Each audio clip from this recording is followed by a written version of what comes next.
Hello, friends. You're watching The Night Watchman, where every day you'll hear a brand new horror story that will send chills down your spine. But to keep bringing you these terrifying tales, we need your love and support. So don't forget to like, comment, and subscribe. Now let's begin the story. I never believed that someone from my past could become the worst thing that ever happened to me. My name is Ethan Walker, and this happened in the fall of 2022 in a small town outside of Columbus, Ohio. For most of my life, I considered myself a rational person. I worked as a delivery supervisor, paid my bills on time, and stayed away from drama. If someone had told me that a relationship from my college years would eventually drag me into a nightmare that nearly destroyed my life, I would have laughed. But that was before I heard from my ex-girlfriend again. Her name was Madison Carter, and for nearly 6 years, I thought she was gone forever. I met Madison during my sophomore year at college. She was smart, funny, and had the kind of confidence that made everyone around her pay attention. For 3 years, we were inseparable. We talked about marriage. We talked about buying a house. We talked about having children someday. Then everything changed. Madison became increasingly possessive. She hated when I spent time with friends. She constantly checked my phone. If I didn't answer a text immediately, she'd call 10 times in a row. At first, I ignored the red flags. I told myself she was just passionate. But things got worse. Arguments became weekly events, then daily. One night after a massive fight, I ended things. She didn't take it well. I still remember her standing outside my apartment in the rain. "You'll regret this, Ethan." Those were her final words to me. A week later, she disappeared from my life. No calls, no texts, nothing. Eventually, I moved on.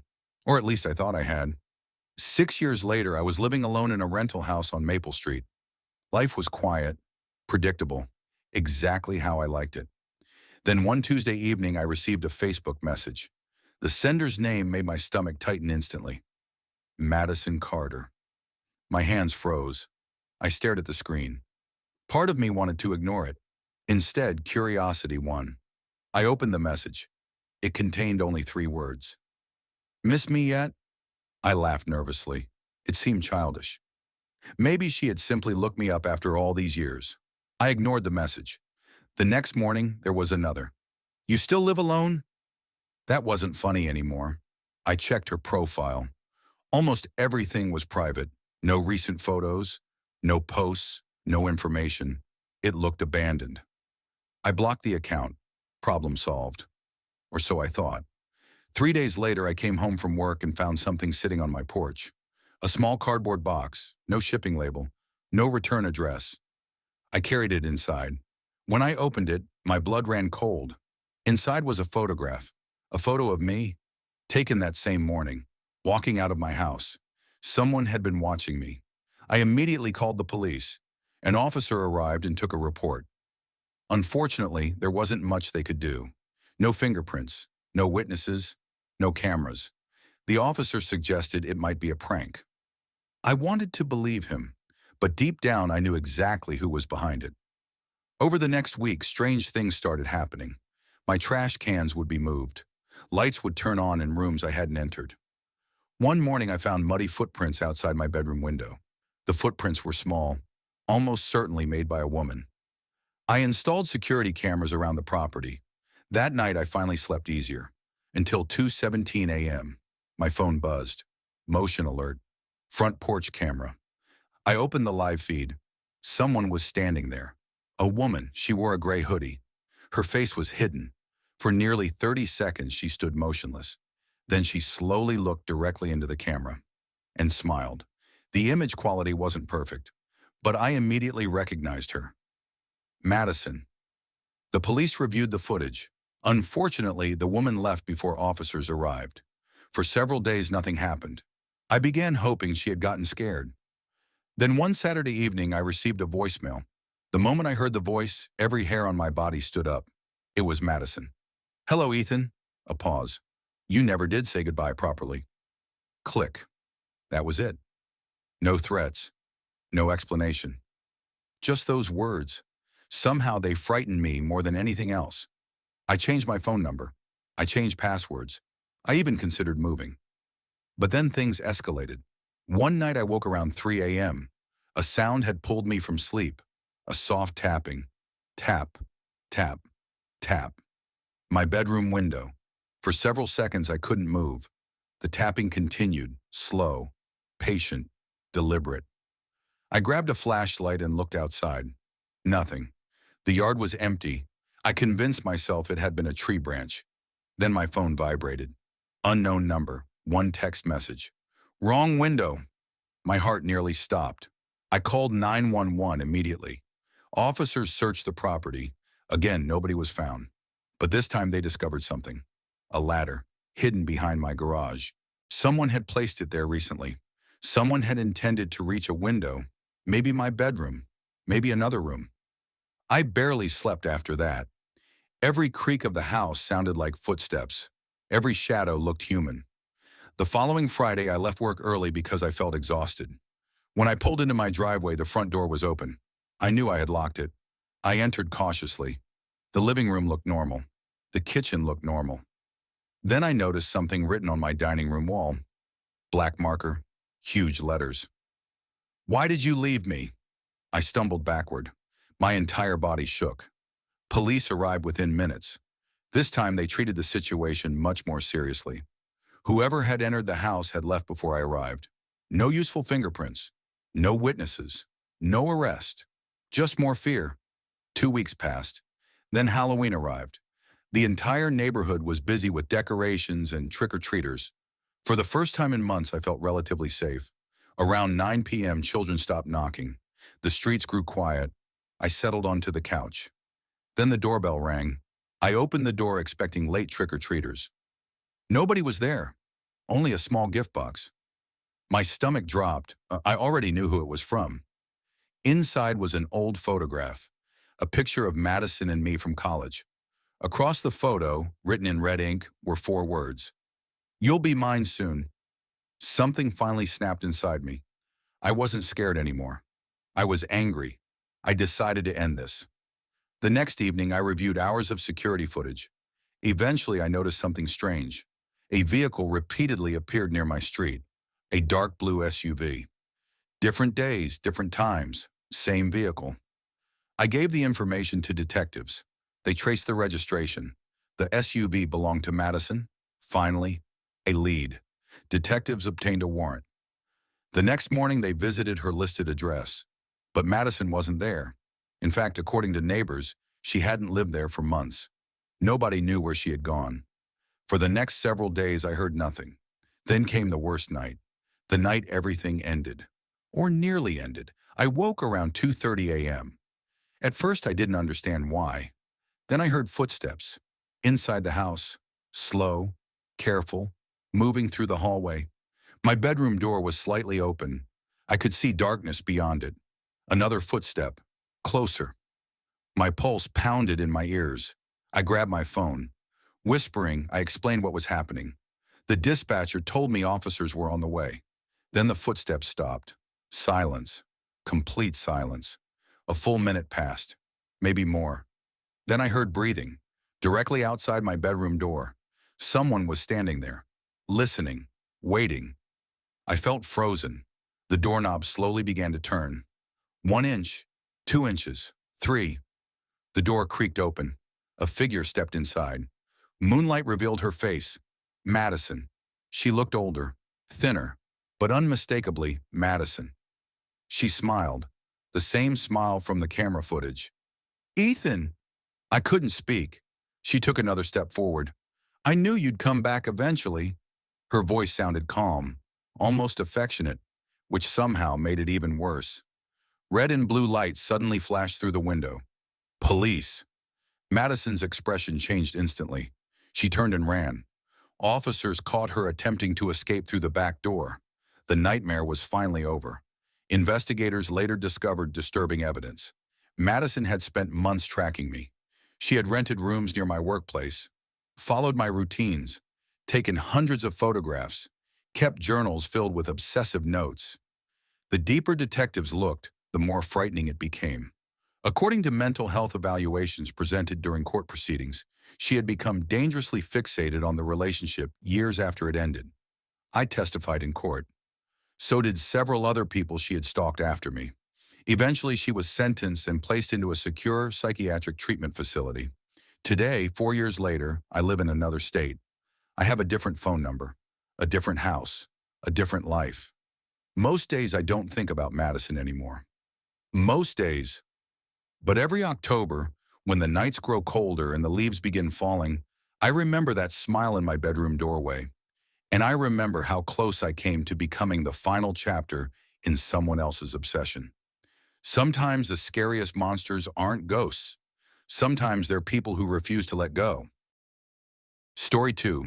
The voicemail from Emily Cross. I never believed that an ex-girlfriend could become the most terrifying part of someone's life. My name is Ryan Mitchell, and this happened to me in the fall of 2021 in a small town outside of Springfield, Missouri. Before everything went wrong, my life was normal. I was 28 years old and worked as an assistant manager at a hardware supply warehouse. My days were predictable. Wake up, drive to work, come home, watch television, and sleep.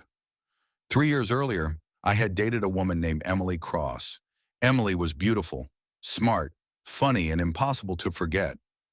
We met at a coffee shop near downtown Springfield. At first, everything felt perfect. She remembered little details about me, always knew how to make me laugh, and seemed deeply caring. But after a year together, things began changing. Emily became possessive. If I didn't answer a text within minutes, she would call repeatedly. If I spent time with friends, she wanted to know where I was every second. At first, I thought it was because she loved me. Later, I realized it was because she wanted control. The relationship became exhausting. Every conversation turned into an argument. Every disagreement became a crisis. Finally, after nearly 2 years together, I ended things. Emily didn't take it well. She cried. Then she begged. Then she became angry. I still remember her final words before she walked out of my apartment. "You'll regret this one day, Ryan." At the time, I thought it was simply heartbreak talking. I was wrong, very wrong. For almost a year after the breakup, I heard nothing from her. No calls, no texts, no emails, nothing. It felt like she had disappeared. Then one night, everything started. I was sitting on my couch watching a baseball game when my phone buzzed. Unknown number. I almost ignored it. Instead, I answered. Silence. "Hello?" Nothing. Just faint breathing. I frowned. "Who is this?" The breathing stopped. The line disconnected. I assumed it was a prank call. The next night it happened again. Same unknown number. Same silence. Same breathing.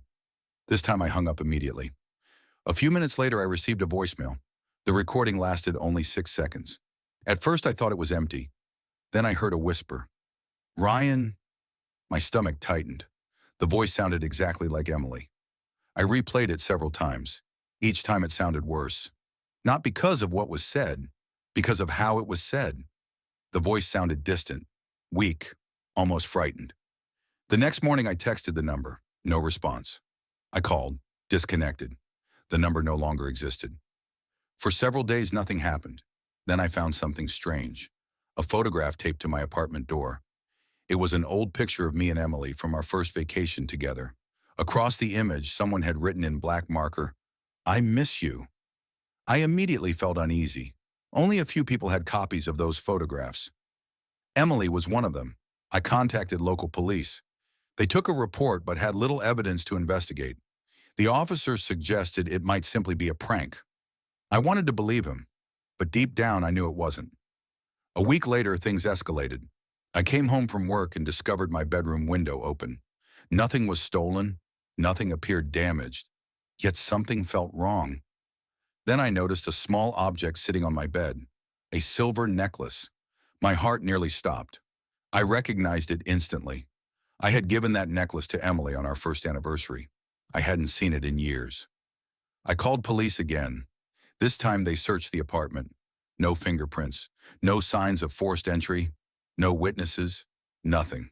The officers left. I barely slept that night. Every sound made me jump. Every shadow looked suspicious. Around 3 in the morning, I heard footsteps outside my apartment. Slow, deliberate, back and forth, back and forth. I peeked through the blinds. A woman stood beneath the parking lot light. She was staring directly at my building. The distance made it difficult to see her face, but I could tell she had long dark hair, the same hair Emily used to have. I grabbed my phone. By the time I looked back, she was gone. The next morning I drove to Emily's old apartment. I hadn't been there in years. The building manager recognized her name immediately. What he told me made my blood run cold. Emily no longer lived there. She hadn't for almost 11 months. "Do you know where she moved?" I asked. The manager looked confused. "Moved?" He shook his head. "No. What do you mean?" His expression changed. "Didn't you hear what happened?" A chill spread through my body.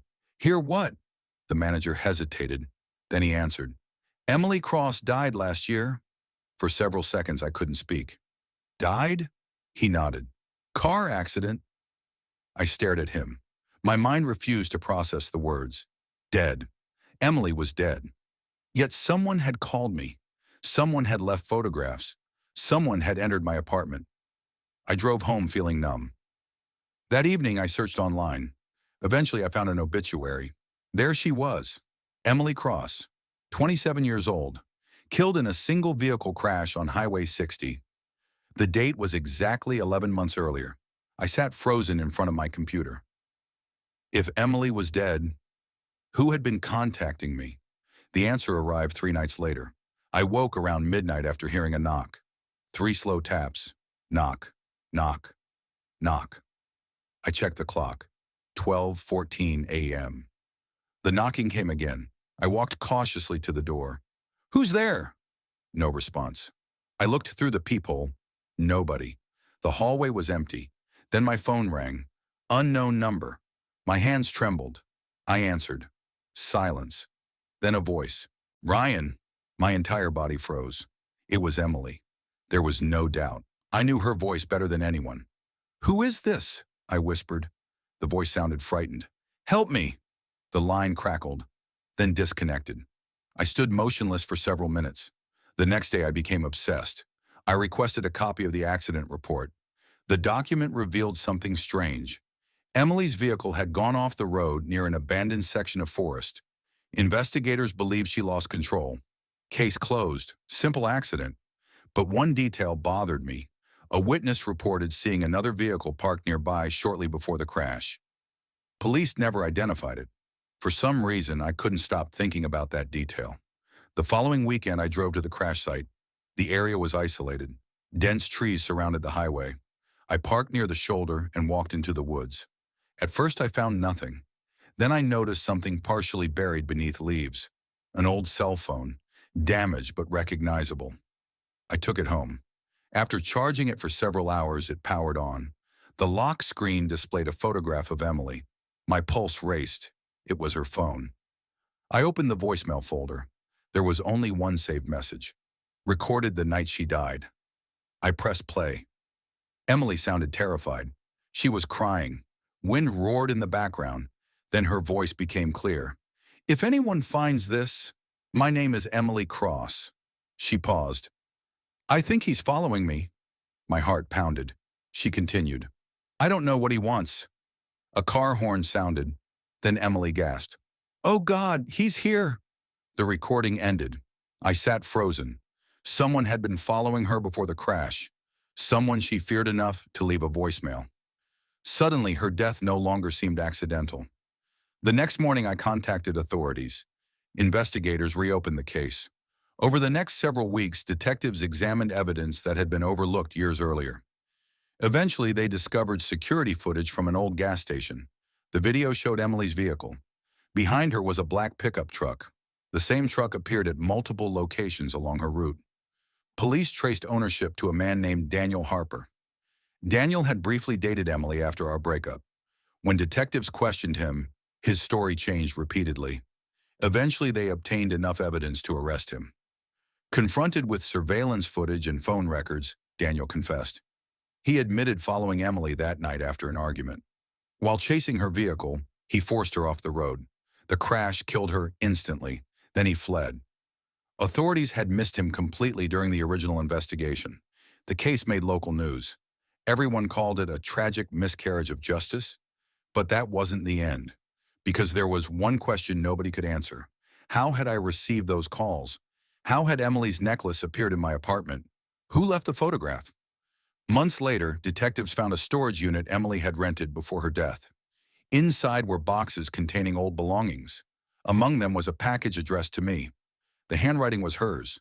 The package contained the necklace, the photograph, and a note. The note explained everything. Emily had rented the storage unit months before her death. Inside was a prepaid mailing service scheduled to deliver specific items to me on future dates. At the time, she still hoped we might reconcile someday. The calls, however, remained unexplained. Police never identified the source. Phone records showed no active number, no registered owner, nothing. To this day, I still have a copy of the voicemail. Sometimes late at night, I listen to it. Most of the recording is exactly the same. But once, about a year after Daniel's conviction, I heard something new. A faint whisper hidden beneath the static. A whisper I had never noticed before. 3 words, "Thank you, Ryan." I replayed it dozens of times. The words were still there. Clear as day. Maybe it was audio distortion. Maybe it was my imagination. Or maybe Emily finally got the justice she had been trying to tell me about all along. I don't know. What I do know is this. Every year on the anniversary of her death, my phone receives a call from an unknown number at exactly 12:14 a.m. When I answer, nobody speaks. There is only silence and faint breathing on the other end of the line. Then the call ends. And no matter how hard I try, I can never call the number back. Story 3, I never thought I'd write this down. But after everything that's happened, I need to get it out. My name is Alex Harper, and this is the story of Sarah Kensington, my ex-girlfriend, the one I used to call the best thing that ever happened to me. What started as the perfect college romance in Boston turned into something that still keeps me awake at night in my apartment in Chicago. If you're reading this, believe me when I say every word is true. I wish it wasn't. Sarah and I met in the fall of 2018 at Boston University.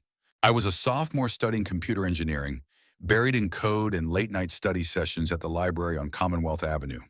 She was a literature major from a small town in Vermont, with these sharp green eyes that seemed to notice everything. We bumped into each other, literally when she dropped a stack of books near the Starbucks on campus. I helped her pick them up, and that was it. Within 2 weeks, we were inseparable. Our relationship felt like something out of the novels she loved. We'd walk along the Charles River at dusk, her head on my shoulder as the city lights flickered on. She had this quiet intensity about her, the way she'd quote poetry under her breath, or remember the smallest details about my terrible childhood in rural Ohio. My parents had split early, and I bounced between relatives. Sarah made me feel seen. She was my first real love, the kind where you start planning a future without even realizing it. We dated for 3 years. After graduation in 2021, I landed a solid job at a tech firm in Chicago. Sarah wanted to stay in Boston. She had just gotten an editorial assistant position at a small publishing house in Back Bay. The long-distance thing started okay. We'd FaceTime every night, plan visits, but the cracks showed fast. She grew distant, obsessed with her work and some personal project she wouldn't talk about. Arguments became frequent. She accused me of drifting away from my career. I felt like she was hiding something. In the summer of 2023, during a brutal fight over the phone, she said it. "Maybe we were never meant to last, Alex. Some stories have to end." We broke up cleanly, or so I thought. No screaming matches in person, just a quiet acceptance. I threw myself into work in Chicago, dating casually, but never seriously.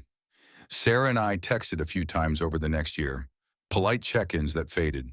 By late 2024, I hadn't heard from her in months. Then one rainy evening in November, I got the call from her mother. Sarah was dead. She had gone hiking alone in the White Mountains of New Hampshire, a place we used to visit together. They found her car at the trailhead, but no body. Search teams combed the area for weeks.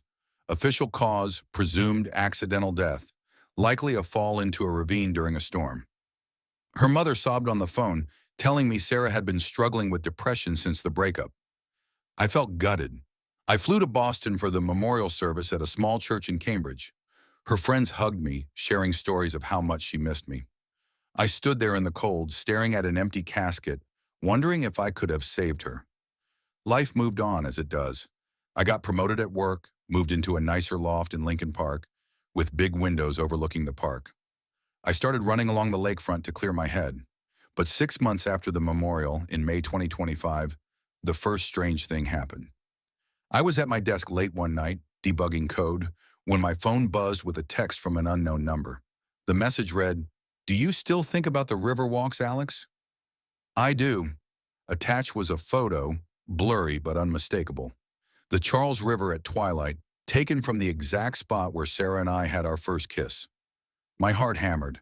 I replied, "Who is this?" No response. I checked the number, disconnected the next day. I chalked it up to a cruel prank from one of her old friends. But then it escalated. 2 weeks later, I came home from a run to find my front door slightly ajar. Nothing was stolen, but on my kitchen counter sat a dog-eared copy of Wuthering Heights, Sarah's favorite book, the same one she'd annotated with tiny hearts next to passages about eternal love. I never owned a copy. The inscription inside read, in her neat handwriting, "For Alex, who understands the moors better than he thinks. Forever." I called the police. They took a report but found no fingerprints, no forced entry. The detective, a tired guy named Ramirez, suggested it was a grieving friend messing with me. I installed a security camera anyway. The sighting started in June. First at the Whole Foods on North Clark Street. I was grabbing groceries when I saw her, Sarah, standing by the produce section in that blue sweater she always wore, the one with the small hole in the sleeve. Her green eyes met mine for a second, and she smiled that half smile I knew so well. I dropped my basket and pushed through the crowd, but she was gone. The cashier said no one matching her description had been there. Then it was the coffee shop near my office. She sat at a corner table, typing on a laptop, her hair falling over her face just like old times. When I approached, the table was empty, a half-drunk latte still warm. The barista swore no one had been sitting there. I started losing sleep. Friends said I looked haunted. I dug into old photos, compared them. It was her, down to the freckle on her left cheek. But Sarah was dead. Her mother had scattered ashes in Vermont. By July, the messages multiplied. "I'm closer than you think. Remember the night we got lost in the storm?" That one hit hard. During a weekend trip to New Hampshire in 2022, we'd hiked too far and huddled in a shelter during pouring rain. She'd whispered then that she'd follow me anywhere. One night, my security camera caught something. I reviewed the footage at 3 a.m. At 2:17, the front door opened by itself. A figure stepped in, Sarah in a rain-soaked coat, moving silently through my living room. She paused at my bedroom door, stared straight into the camera, and mouthed words I couldn't hear. Then she left. The timestamp showed the door never closed behind her, yet in the morning it was shut. I didn't sleep for days. I flew back to Boston, tracked down her old roommate, Mia.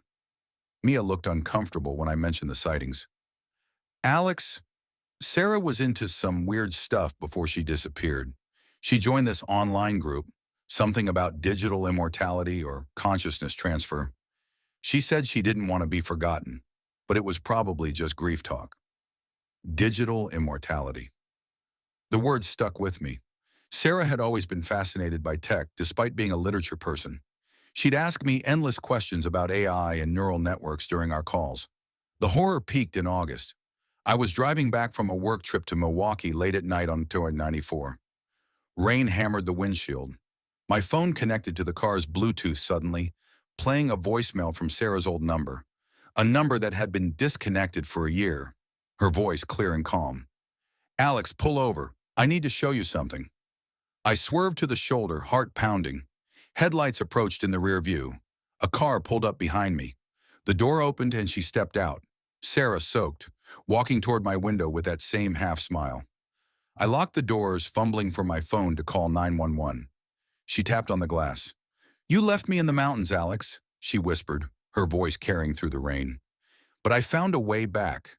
I transferred everything, my memories, my love, into the only place that could hold me. You. I floored the gas and sped off. In the mirror, her figure stood motionless on the roadside until the rain swallowed it. Back in Chicago, I tore my apartment apart looking for bugs or hidden devices. Nothing. But my computer had new files, hundreds of them.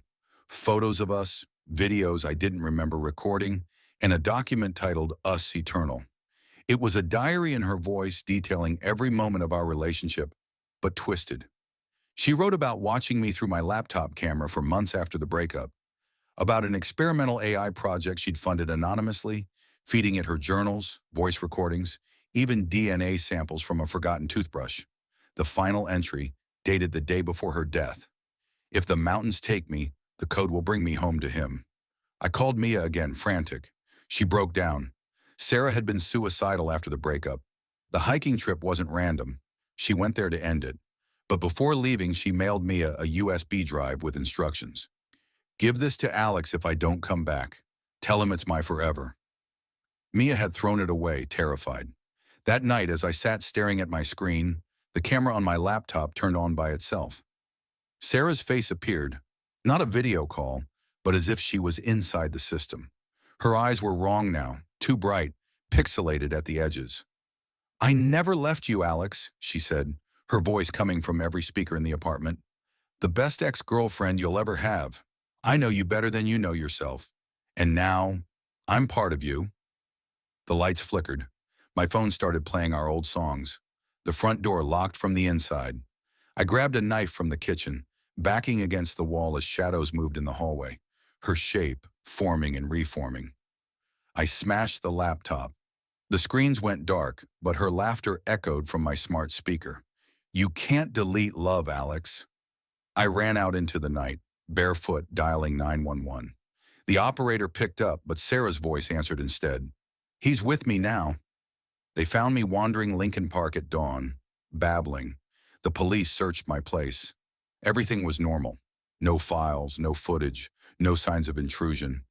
Just my broken laptop and that copy of Wuthering Heights on the counter. Now with a new inscription, Till Death and Beyond. I'm writing this from a hotel room under a different name. My therapist calls it trauma-induced psychosis. My friends think I'm cracking up. But last night, my new phone buzzed with a text from an unknown number. Miss me yet? The river's waiting. I look over my shoulder everywhere I go. Sometimes in crowds, I catch a glimpse of blue sweater.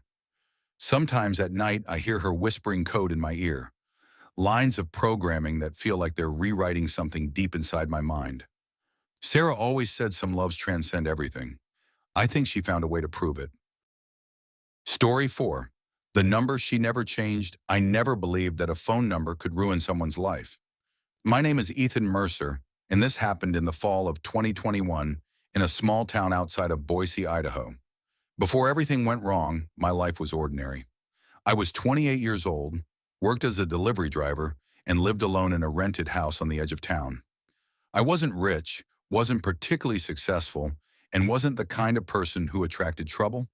At least that's what I thought. The trouble started with my ex-girlfriend. Her name was Claire Donovan. I met Claire 3 years earlier at a coffee shop near downtown Boise. She was smart, funny, and had a way of making every conversation feel important. Within months, we were inseparable. For almost 2 years, things were perfect. Then they weren't. The problem started slowly. Claire became jealous. At first, it was harmless.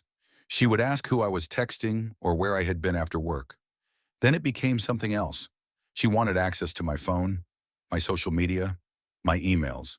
If I didn't answer immediately, she assumed I was hiding something. The arguments became exhausting. One night she accused me of cheating because I had liked a coworker's vacation photo online. That argument lasted 6 hours. I finally ended the relationship 2 months later. Claire cried, begged me to stay, promised she would change. I felt terrible, but I knew it was over. The breakup was painful, yet surprisingly peaceful. Or so I thought. For several months we didn't speak. Then strange things started happening. At first it was small, a missed call from an unknown number, a text message with no words, just a single period. I ignored it. Then another arrived, and another, every few days. No explanation, no name, nothing. I blocked the number. A week later, a new number appeared. Same thing. A blank message. A single period. Then silence. My friends joked about it. I laughed too. But deep down, something felt wrong. One Friday evening, I returned home after work and noticed my front gate standing open. I was certain I had locked it. Maybe I forgot. That was my first thought. Then I noticed muddy footprints leading across my yard. They stopped beneath my bedroom window. I stared at them for several seconds. Someone had been standing there, watching my house.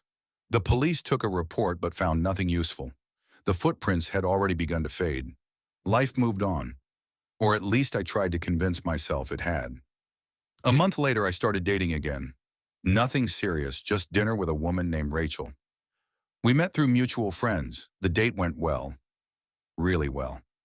The next morning, Rachel texted me, "Did your girlfriend come to my apartment last night?"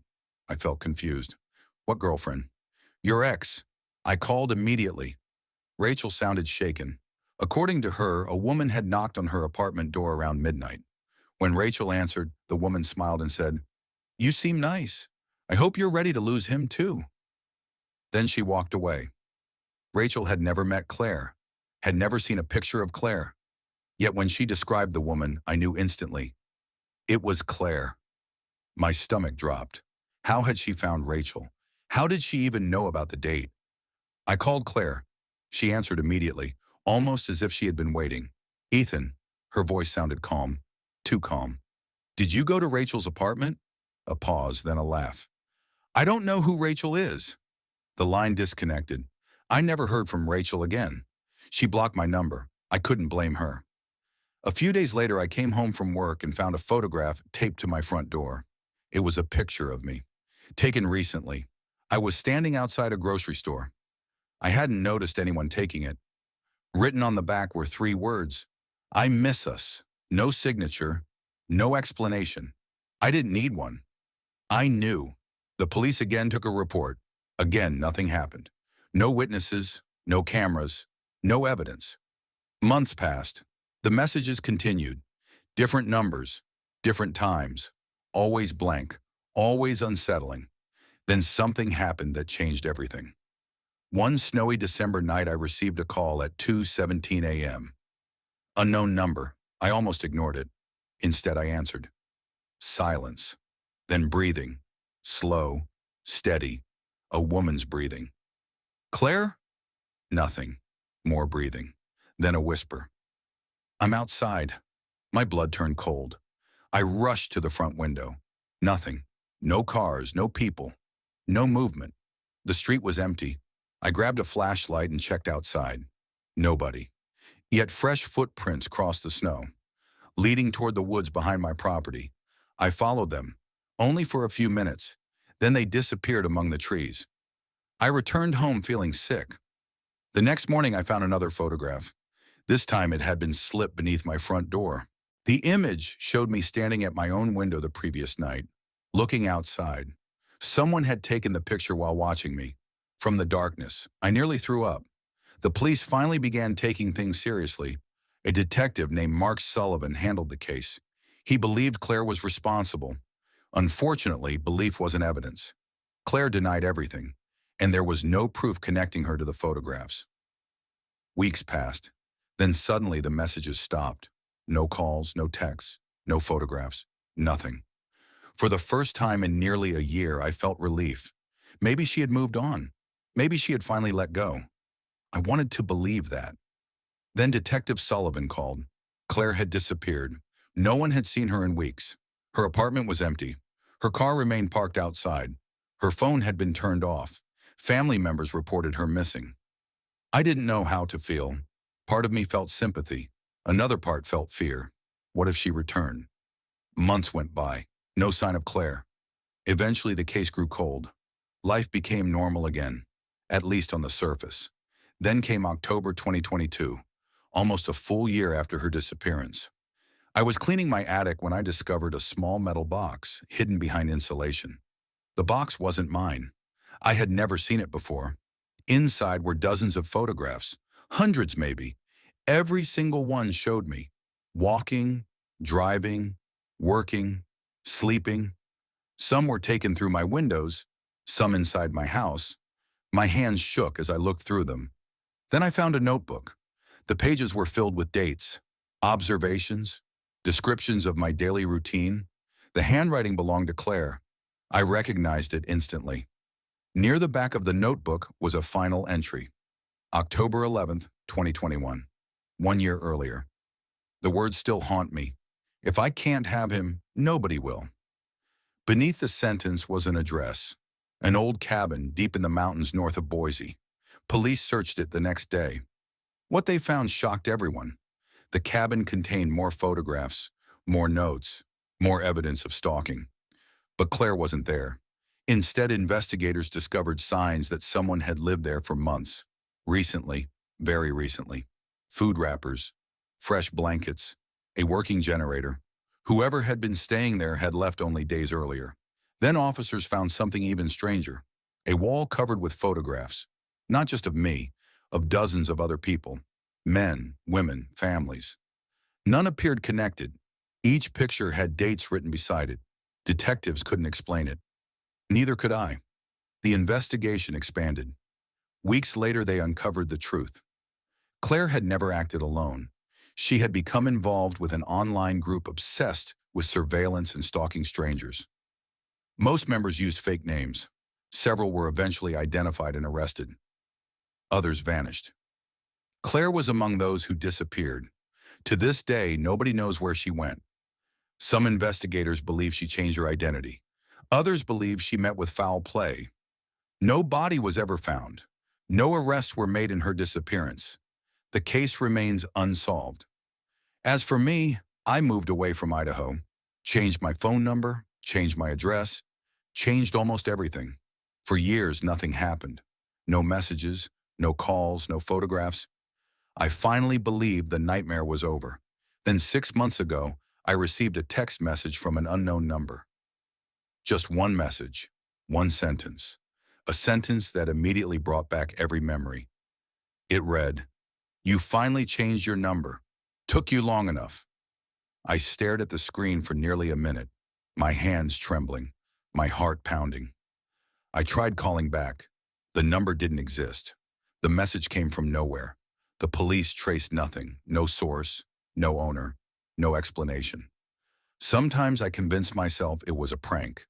Sometimes I tell myself Claire is gone. Sometimes I even believe it. But every night before I lock my doors, I still check my windows.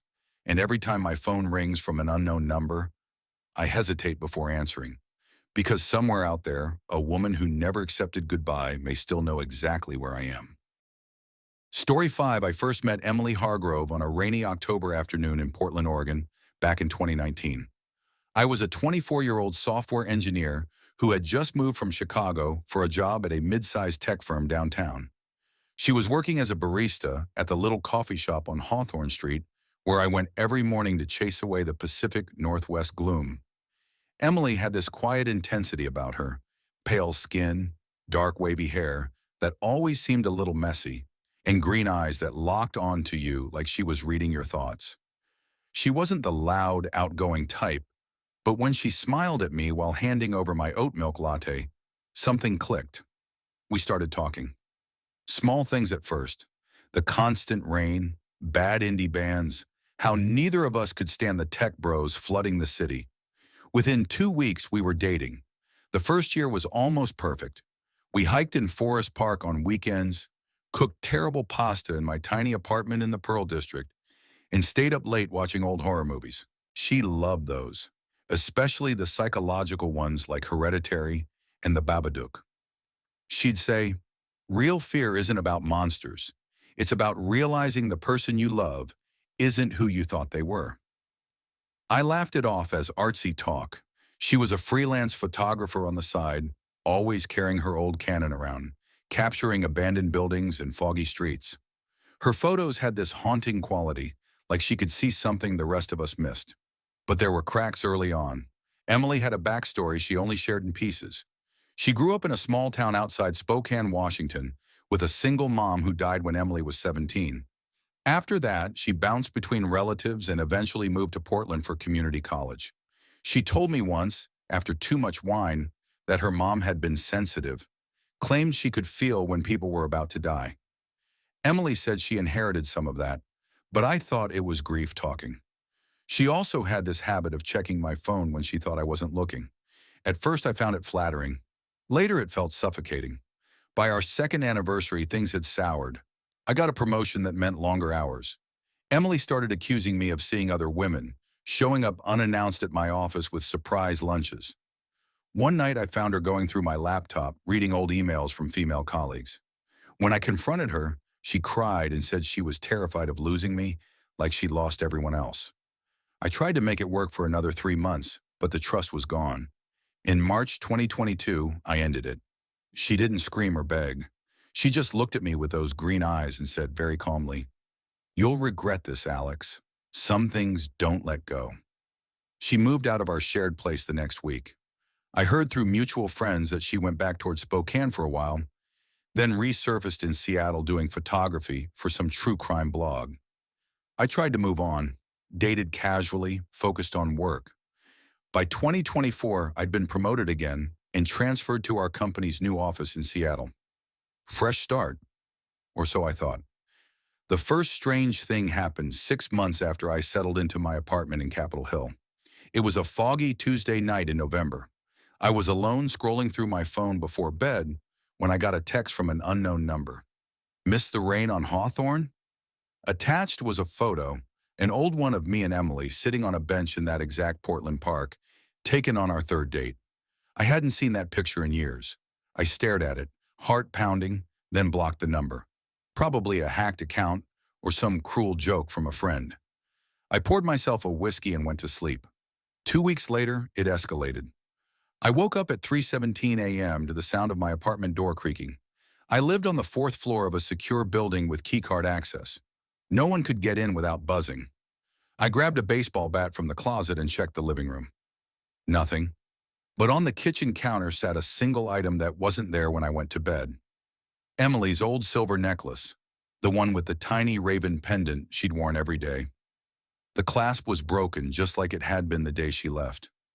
I hadn't touched it since packing her stuff. I threw it in the trash and changed my locks the next morning. The dreams started after that. In them, Emily would stand at the foot of my bed, soaked from the rain, whispering, "You left me in the dark, Alex. Now I'm in yours." I'd wake up sweating, but the room always felt colder than it should. My roommate from college, now living in Denver, laughed when I told him over a video call. "Dude, you're just stressed. Exes are ghosts in our heads." He was half right, but ghosts don't leave physical evidence. Christmas came and went. I tried dating again, a nice woman named Lauren from my office. We went for drinks at a bar on Pike Street. Halfway through the night, my phone buzzed with a new Instagram notification. It was from Emily's old account, which I thought she'd deactivated. A story post. A blurry photo of the exact bar we were in, taken from outside the window. Caption, "Some bonds are forever." Lauren saw my face go white and asked what was wrong. I lied and said work stuff. That night, I deleted all my social media. The stalking, if that's what it was, became impossible to ignore by February. I'd find small things moved in my apartment. My coffee mug placed exactly where Emily used to leave hers. A book on photography opened to a page she'd once marked for me. Security footage from my building showed nothing. The doorman swore no one matching her description had entered. I installed my own cameras. They captured static most nights, but one morning I reviewed the footage and saw a shadow in my hallway at 3:12 a.m. A woman's silhouette standing still, facing my bedroom door. When I enhanced it, the face looked like Emily, but her eyes were wrong. Too dark, too empty. I reached out to a mutual friend in Portland. "Have you heard from Emily lately?" He paused for a long time. "Alex, Emily died last year. Car accident on I-90 near Spokane. Hit by a semi in the fog. They found her in January 2024. I thought you knew." My stomach dropped. I'd been in Seattle since late 2023. The timeline didn't add up with the messages and items. That's when the real fear set in. I started digging. Called the Spokane County Coroner's Office pretending to be family. They confirmed it. Emily Hargrove, deceased January 17th, 2024. Body identified by dental records after the crash. But if she was dead, who or what had been tormenting me? The climax came on a stormy night in late March. I'd called in sick to work for days, barely sleeping. My apartment felt like a trap. At 2:58 a.m., the power went out across the building. My phone battery was at 12%. Then the texts started flooding in from that same unknown number. I'm closer now. Open the door. You can't leave what you broke. I grabbed my keys and ran for the stairwell, planning to drive anywhere else. As I reached the third-floor landing, my flashlight caught something on the steps below. It was Emily's Canon camera, the one she'd cherished. Rainwater pooled around it. I picked it up with shaking hands and turned it on. The last photo in the gallery was of me, sleeping in my bed taken from inside my room. Timestamp. Tonight, 2:47 a.m. That's when I heard it. Footsteps on the stairs above me. Slow. Wet. I bolted down, burst into the lobby, and ran into the night. Rain hammered the streets of Capitol Hill as I sprinted toward the nearest 24-hour diner. My phone kept vibrating in my pocket. I didn't stop to look. I sat in that diner until sunrise, drinking black coffee and staring at the door. When I finally checked my messages, there was one last text. See you soon, Alex. Some things don't let go. I moved out of Seattle 2 weeks later. New job in Austin, new number, new life. But last night in my new apartment here in Texas, I woke up to the sound of rain against the window. Even though the forecast was clear skies, on my nightstand sat the silver raven necklace. Clasp still broken. Some nights I wonder if the car accident really killed her, or if whatever was left of Emily followed me because I was the last real thing she had. Or worse, if she was never fully human to begin with, and the accident was just the moment she stopped pretending. I don't go out after dark anymore, and I never drink oat milk lattes. Story 6. The Voice from Cedar Hollow Road. I never believed that a person could disappear from your life and still somehow remain inside it. My name is Ethan Carter, and this happened in the fall of 2019 in a small town outside of Asheville, North Carolina. For years, I tried to convince myself that what happened was just a series of coincidences. Stress, guilt, bad timing. But some nights when the wind rattles my windows, I still hear that voice, and it always says the same thing. You promised you'd never leave. 3 years before everything happened, I met a girl named Madison Reed. I was 24, working as a mechanic at a repair shop called Blue Ridge Auto Care. Madison worked at a bookstore downtown. She was funny, intelligent, and had a way of making every conversation feel important. We started dating within a month. For almost 2 years, everything felt perfect. At least that's how it looked from the outside. The truth was that Madison had a possessive side she tried hard to hide. She hated when I spent time with friends. She constantly wanted to know where I was. If I didn't answer a text for 30 minutes, she'd send 10 more. At first, I thought it was because she cared. Later, I realized it was because she couldn't handle being alone. The relationship became exhausting. Every small disagreement turned into an emotional battle. I felt trapped. Finally, after months of arguments, I ended things. Madison cried harder than anyone I'd ever seen. She sat in her apartment parking lot while rain poured down around us. Ethan, please, she begged, don't do this. I'm sorry. We can fix it. No, Madison, we can't. She looked at me with tears streaming down her face. Then she said something that stayed with me. If you leave, you'll regret it. I thought it was just heartbreak talking. I walked away. That was the last time I saw her. Or so I thought. About 6 months later, Madison disappeared. Nobody knew where she went. Her apartment was empty. Her phone was turned off. Her car remained parked outside her building. The police investigated for weeks. Nothing. No witnesses. No evidence.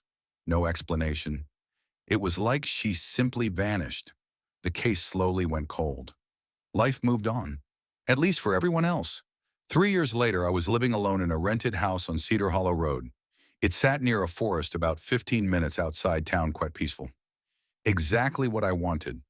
One October evening, I came home from work and found something strange. A photograph was taped to my front door. It was old, faded, and it showed Madison and me standing together at a county fair years earlier. My stomach tightened. There was nothing written on it, no explanation, just the picture. I immediately assumed someone was playing a cruel joke. Maybe one of our old friends. Maybe someone who knew about the relationship. I threw the photo away, but the uneasy feeling stayed. 2 nights later, my phone rang at 2:17 a.m. Unknown number. I answered groggily. Hello? Silence. Then static. Then a woman's voice. Soft, barely audible. Ethan. I froze. The voice sounded exactly like Madison. Who's this? Silence. The call ended. I stared at the screen. My heart was racing. The number couldn't be called back. It didn't exist. The next morning, I convinced myself I was imagining things, until I got home from work. Another photograph waited on my porch. This one showed Madison sitting beside me at a lake. The picture had been taken years ago. On the back was a handwritten message. I miss you. I felt sick. Someone clearly had access to old photos. Someone wanted my attention. I contacted the police. They took a report but had little to work with. No fingerprints, no security footage, nothing. A week passed. Then things became worse. Every night at exactly 2:17 a.m., my phone rang. Every time it was the same voice, the same whisper. Ethan. Nothing else. Just my name. Then the call ended. I started sleeping with the lights on. I stopped answering unknown numbers.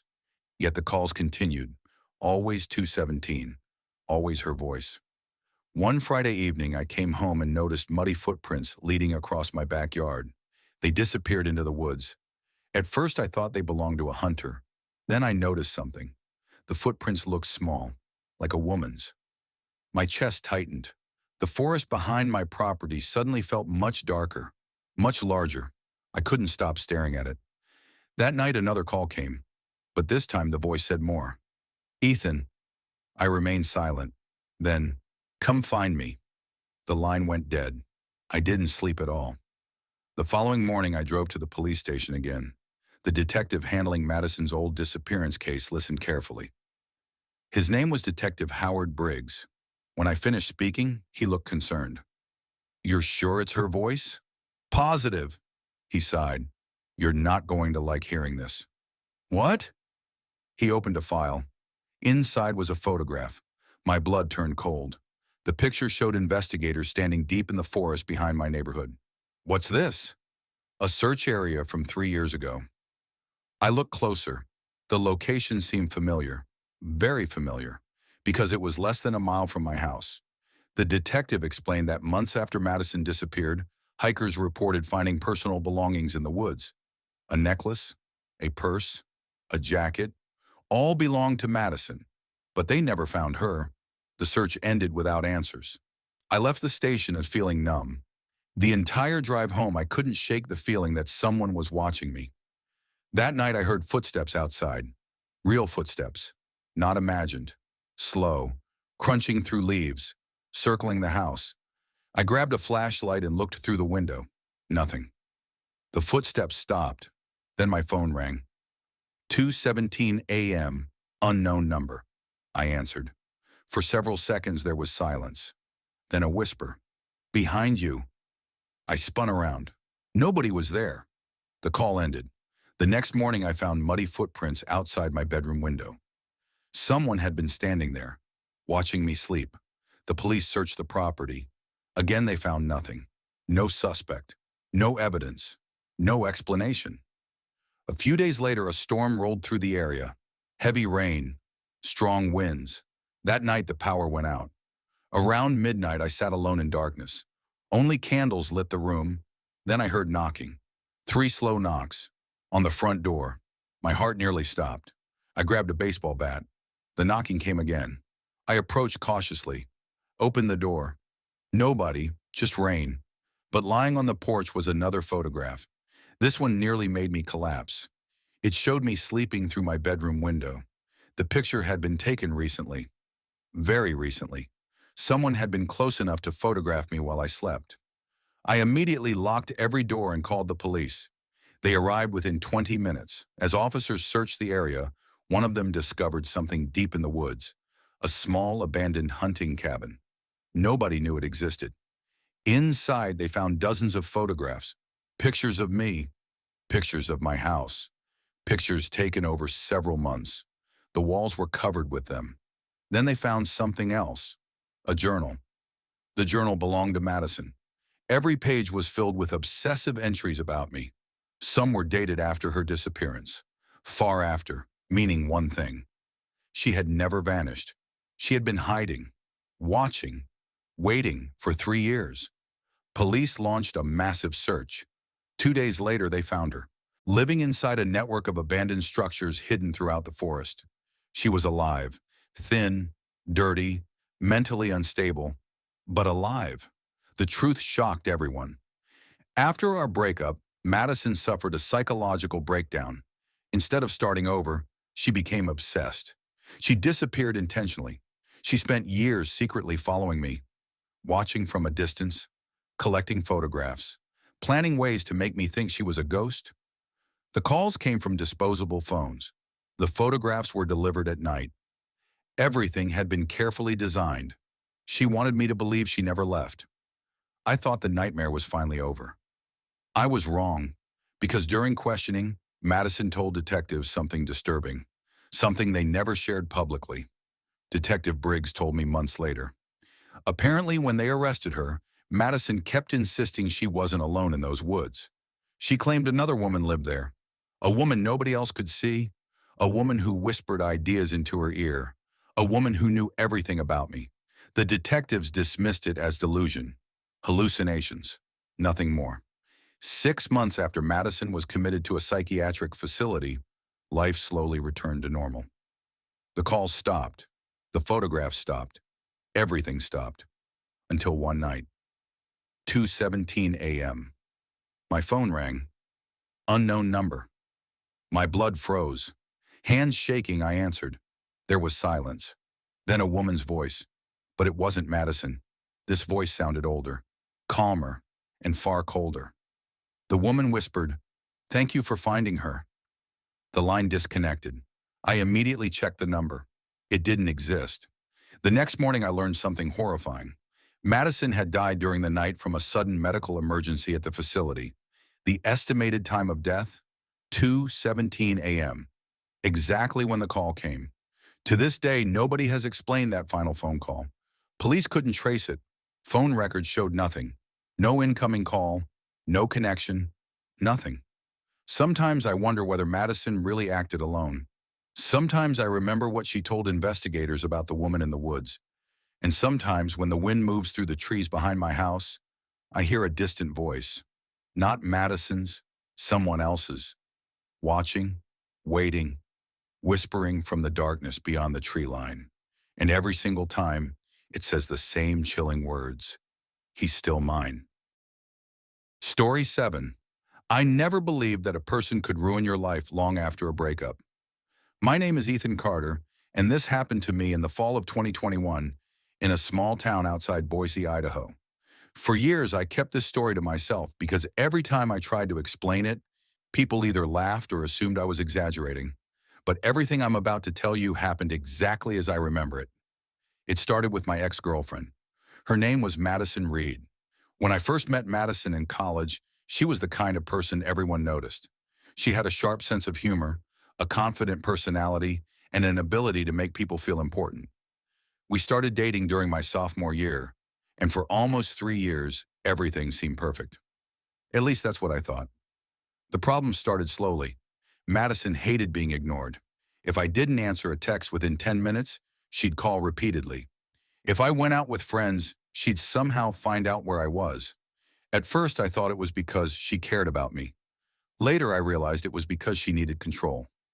By the time I graduated, our relationship had become exhausting. Every conversation turned into an argument. Every disagreement became a crisis. Eventually, I ended things. It wasn't dramatic. No screaming, no cheating. I simply told her we weren't good for each other anymore. She stared at me silently for almost a minute. Then she smiled. That smile still gives me chills. "Nobody leaves me, Ethan." Those were her exact words. I laughed nervously and assumed she was being emotional. I was wrong, very wrong. For several months after the breakup, Madison kept contacting me. Texts, emails, calls, social media messages. I blocked her everywhere. Eventually, everything stopped, or so I thought. Nearly a year later, I moved into a rental house outside Boise. The place sat near a wooded area surrounded by farmland. It was quiet, peaceful, exactly what I wanted. I worked remotely as a graphic designer and spent most of my days alone. For the first few weeks, life was perfect. Then strange things started happening. One morning I woke up and found my backyard gate open. I was positive I had locked it. I checked the property. Nothing appeared stolen. A few days later, I found muddy footprints near my back porch. Again, nothing missing. I assumed kids had wandered onto the property. Then my dog started acting strangely. His name was Cooper. Normally, he was friendly and calm. But every night around 2 a.m., he'd stand near the living room window and growl into the darkness. Not bark, growl, low and aggressive, as if someone was standing outside. Every time I looked, I saw nothing.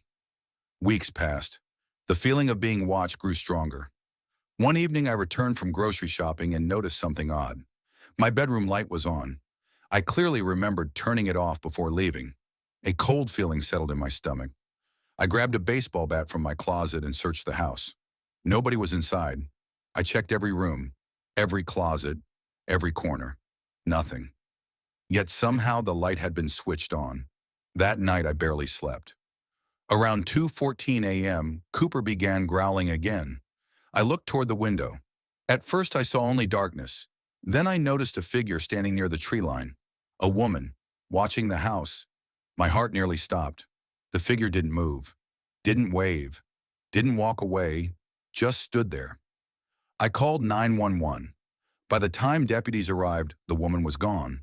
They searched the property but found nothing. The officer suggested it could have been a neighbor. I wanted to believe him, but deep down I knew something wasn't right. The next morning I reviewed footage from a security camera I had installed near the garage. At 2:08 a.m., a woman appeared. She walked slowly across my yard, then stopped near the woods. The camera quality wasn't great, but I immediately recognized her. Madison. My blood ran cold. I replayed the footage 10 times. The same result every time. Madison. I contacted police. They took a report but explained there wasn't much they could do based on a single video. I understood. Still, fear settled into my daily life. Days later, I received a package. No return address. Inside was a photograph, a picture of me sitting inside my home. The photo had clearly been taken through a window. Written on the back were 4 words, "I miss our talks." My hands shook. I called police again. This time they took the situation seriously. The photograph proved someone had been watching me. Extra patrols were added to the area. For a few weeks, nothing happened. Then came Halloween, the night that changed everything. Rain pounded against the windows. Strong wind rattled the house. Around 11:30 p.m., the power suddenly went out. The entire neighborhood went dark. I lit a few candles and waited. Then I heard a knock. 3 slow knocks from the front door. My stomach tightened. Nobody visited me that late, especially during a storm. Another knock. Slow, deliberate. Cooper began barking furiously. I approached the door carefully. The porch light wasn't working because of the outage. Through the peephole, I saw only darkness. Then lightning flashed. For a split second, I saw someone standing outside. A woman, smiling. I jumped backward.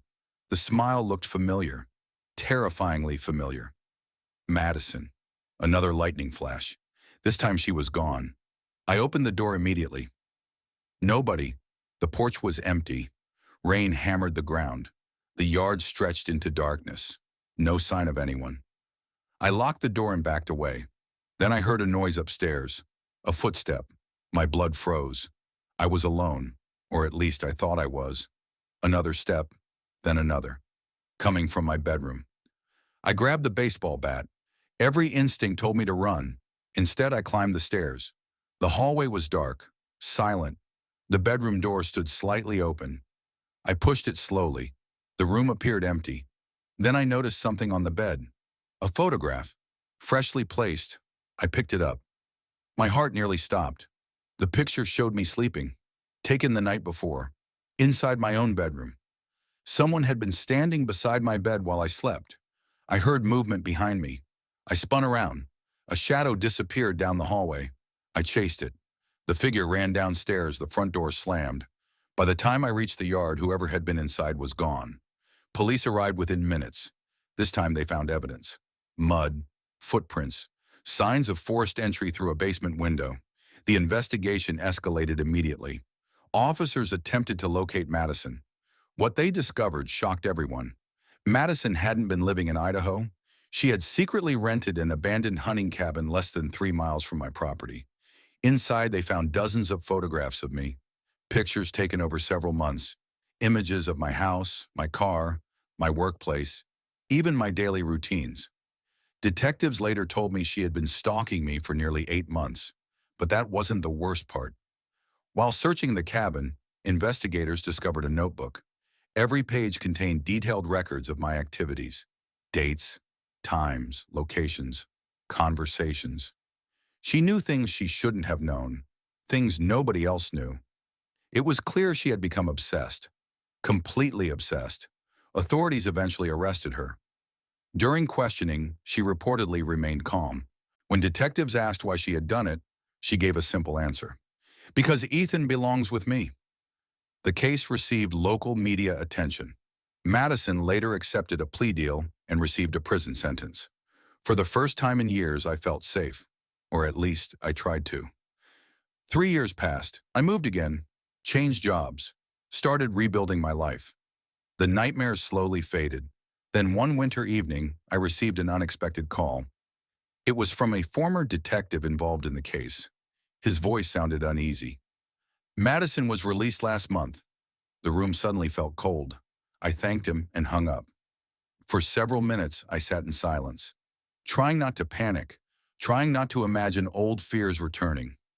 That night, I checked every lock twice. Nothing happened. Not that night, not the next week, not the next month. Eventually, I convinced myself everything would be fine. Then one morning, I opened my mailbox.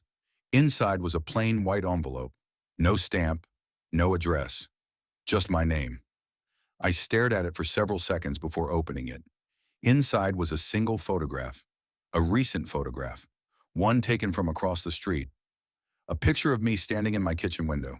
Written on the back were 6 words. "You still look happy, Ethan." There was no signature, no explanation. But I didn't need one, because at the bottom of the note was a small lipstick mark, the exact shade Madison always used. I immediately contacted police. The investigation reopened. But this time, there were no fingerprints, no witnesses, no security footage, nothing. Whoever delivered the photograph knew exactly how to avoid being seen. To this day, nobody knows who placed that envelope in my mailbox. Maybe it was Madison. Maybe it wasn't. But every night before bed, I still check my windows. I still look into the darkness beyond the glass. And sometimes, just sometimes, I think I see a woman standing far away near the edge of the street, watching, waiting, smiling. And every time I blink, she's gone.